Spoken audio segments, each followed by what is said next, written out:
Praise the lord. దీవెన వాగ్దానము ఉదయకాల సమయమందు దేవుని యొక్క వాగ్దానాన్ని చూసుకుందాం. కీర్తనల గ్రంథం 92వ కీర్తన 1వ వచనం వాగ్దానాన్ని చూసుకుందాం. యెహోవాను స్తుతించుట మంచిది, మహోన్నతుడా నీ నామము కీర్తించుట మంచిది. దేవుని నామానికి స్తోత్రం.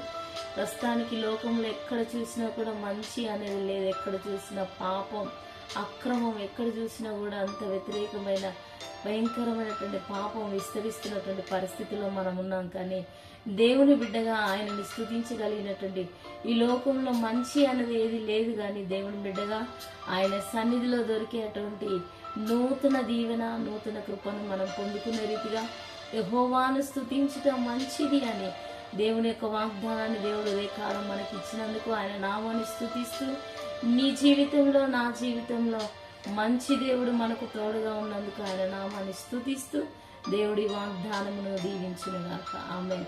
దేవానికి వందనాలు. ఉదయకాలం నువ్వు ఇచ్చిన వాగ్దానాన్ని బట్టి వందనాలు చెల్లిస్తూ కృపచేత బలపరిచి నేను స్తుతించే కృపను సహాయం దయచేయమని యేసునామమున అడిగి వేడుకుంటున్నాం తండ్రి. ఆమేన్. Praise the lord.